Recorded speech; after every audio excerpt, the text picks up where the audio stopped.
Hello students, तुम्हा सर्वांचं स्वागत आहे माझ्या यूट्यूब चॅनलवरती आणि मी तुमची खुशी मॅम आज तुम्हाला इयत्ता 10वीच्या रिलेटेड एक इम्पॉर्टंट व्हिडिओ घेऊन आलेली आहे. तर या व्हिडिओमध्ये मी तुम्हाला science related high priority topics, त्याच्यामध्ये काय तयारी करायची आणि प्लस 20 इम्पॉर्टंट क्वेश्चन्स जे की PYQ बेस्ड आणि तुमच्या टेक्स्टबुकच्या बेसवरती मी तयार केलेले आहेत. ते प्रॅक्टिस क्वेश्चन आहेत. तर चला सुरुवात करूया व्हिडिओला. तर इथे मी तुमच्यासाठी एक फ्लो चार्ट तयार केलेला आहे, ज्याच्यामध्ये प्रायोरिटी वाईज मी कलर कोऑर्डिनेशननुसार मी प्रायोरिटी दिलेली आहे. टॉपिक चॅप्टर नेम जे आहेत तुमचे ते आणि काय तयारी करायची त्या टॉपिकमधली किंवा त्या लेसनमधली. ओके, सो फर्स्ट आपला एकदम प्रायोरिटीवाला टॉपिक आहे ग्रॅव्हिटेशन. ग्रॅव्हिटेशनमध्ये आपल्याला जेवढे लॉज असतील, फ्री फॉल नावाची जी कन्सेप्ट आहे ती, न्यूमरिकल प्रॉब्लेम्स आहेत तुमचे, ॲप्लिकेशन्स आहेत, ह्याची तयारी करायची आहे. सेकंड प्रायोरिटी जो चॅप्टर आहे आपला तो आहे इफेक्ट ऑफ इलेक्ट्रिक करंट. त्याच्यामध्ये असेल आपल्याला ओम्स लॉ असेल, रेजिस्टन्स पॉवर असेल, एनर्जी असेल, त्या रिलेटेड काही न्यूमरिकल्स असतील त्याची तयारी करायची आहे.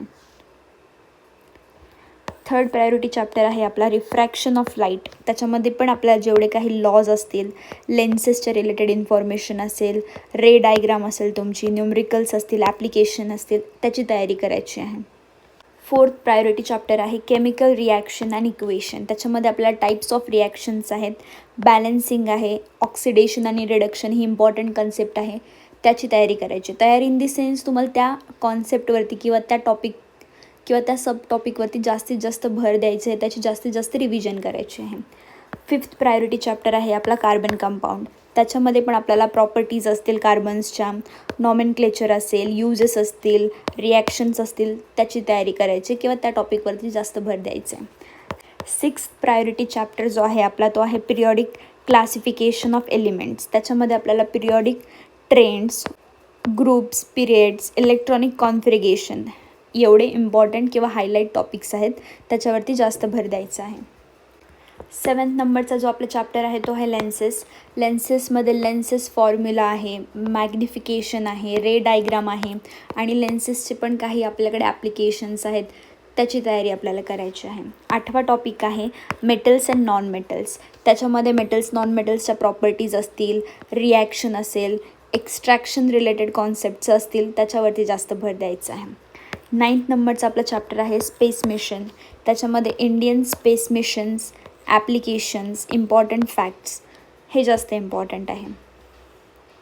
लास्ट टॉपिक आहे आपला एनर्जी. एनर्जीमध्ये आपल्याला renewable and non renewable energy किंवा सोर्सेस, त्याच्या ॲडव्हान्टेजेस असतील, परत एन्व्हायरमेंटल ॲस्पेक्ट्स असतील, ह्याच्यावरती जास्त भर द्यायचं आहे. तर हे होते आपले काही इम्पॉर्टंट टॉपिक्स जे आपल्या वेटेजनुसार मी तुम्हाला लावून दिलेले आहेत. आता आपण नेक्स्ट बघणार आहोत IMP क्वेश्चन्स किंवा प्रॅक्टिस क्वेश्चन्स. तर इथे मी तुम्हाला पेपरच्या अगोदर प्रॅक्टिससाठी 20 क्वेश्चन्स IMP क्वेश्चन्स काढलेले आहेत, जे की मी previous paper pattern plus textbook base important असे प्रॅक्टिस क्वेश्चन तयार केलेले आहेत आणि जे आहेत सायन्स अँड टेक्नॉलॉजी पार्ट 1वरचे 20 IMP क्वेश्चन्स. तर आता मी तुम्हाला एक एक क्वेश्चन सांगते. फर्स्ट आहे explain the different types of chemical reaction with a suitable examples. आता हे क्वेश्चन सांगायच्या आधी मी तुम्हाला एक इम्पॉर्टंट टिप देते. हे जे 20 क्वेश्चन आहेत ते तुम्ही स्वतः लिहून काढायचे आहेत, म्हणजे तुम्हाला त्याच्यातले किती ॲन्सर्स येत आहेत हे तुम्ही बघायचे आणि त्याच्यानंतर जर तुम्हाला एखाद्या क्वेश्चनवरचं ॲन्सर येत नसेल, समजा तुम्हाला what is oxidation and reduction ह्याचं उत्तर तुम्हाला लिहिता येत नाही आहे, तर तुम्ही काय करायचं, तुमचं बुक ओपन करायचं सायन्सचं, त्याच्यामध्ये जाऊन तुम्ही ऑक्सिडेशन आणि रिडक्शन ही कन्सेप्ट वाचायची. ऑक्सिडेशन आणि रिडक्शन ही कन्सेप्ट तुम्ही वाचल्यानंतर स्वतः ते ॲन्सर लिहून काढायचं. म्हणजे काय होणार, तुमची रिव्हिजन होणार आणि तुम्ही ते कधीच नाही विसरणार. तुमच्या कॉन्शियस माइंडमध्ये ते कुठे ना कुठेतरी स्टोअर होऊन जाणार. तर तुम्हाला ह्याचा फायदा होईल. जरी तुम्हाला उत्तर येत नसेल तरी ते तुम्ही स्वतः जाऊन पुस्तक ओपन करायचं, ती कन्सेप्ट वाचायची आणि त्याची उत्तरं लिहून काढायची. ओके, सो आपला फर्स्ट क्वेश्चन आहे explain the different types of chemical reaction with a suitable examples.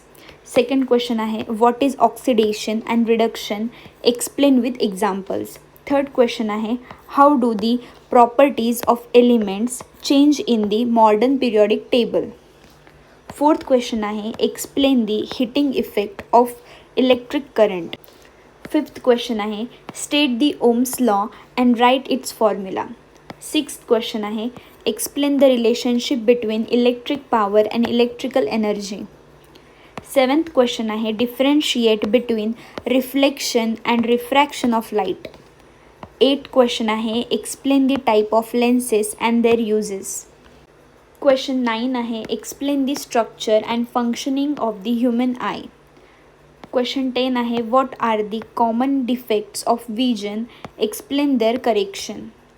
Question number 11 state the universal law of gravitation. Question 12 what is free fall and explain. Question 13 explain the relationship between work, energy and power. Question 14 differentiate between kinetic energy and potential energy with examples. Question 15 explain the physical and chemical properties of metals and non-metals. Question 16 what are carbon compounds, explain their important characteristics. Question 17 how are the chemical equations balance, explain with an example. Question 18 what factors affect the resistance of an electrical conductor. Question 19 explain the magnetic field produced by electric current. And the last question 20 explain the uses of electrical energy in our daily life. Okay, तर इथं आपले सगळे 20 questions झालेले आहेत. तर मी असं म्हणणार नाही की हे 20 क्वेश्चन तुम्हाला जसेच्या जसे तुमच्या बोर्ड एक्झाममध्ये रिफ्लेक्ट होतील. माझं हे क्वेश्चन तुम्हाला देण्याच्या मागचं एकच मोटिव्ह आहे की ह्याच्यामध्ये जे पण मी असे तुम्हाला हायलाईट टॉपिक्स दिले, जसं की ऑक्सिडेशन असेल, रिडक्शन असेल, पिरियॉडिक टेबल, असं प्रत्येक टॉपिकवरती एक एक क्वेश्चन कवर करण्याचा प्रयत्न केलेला आहे, जेणेकरून त्याची तुम्हाला हेल्प होईल. तुम्ही जाऊन ते टॉपिक बुकमध्ये रीड कराल, तुमची रिव्हिजन होईल. तुम्ही जरी ते पुस्तकातून बघून उत्तर लिहिलं तरी तुमची रिव्हिजन होईल. तर हे क्वेश्चन मी तुम्हाला टॉपिक रिव्हिजनसाठी दिलेले आहेत. आय होप तुम्हाला व्हिडिओ आवडला असेल. व्हिडिओ आवडला असेल तर प्लीज चॅनलला सबस्क्राईब करा, व्हिडिओ लाईक करा आणि तुमच्या फ्रेंड्सपर्यंत शेअर करा. काय डाऊट असेल तर कमेंट सेक्शनमध्ये विचाराच, पण ही व्हिडिओ कशी वाटली ते कमेंटमध्ये नक्की सांगा. आणि अशीच जर तुम्हाला अजून दुसऱ्या सब्जेक्टवरती व्हिडिओज हव्या असतील तर कमेंट बॉक्समध्ये थंब किंवा येस असं कमेंट करा. भेटूया नेक्स्ट व्हिडिओमध्ये. Thank you for watching. बाय.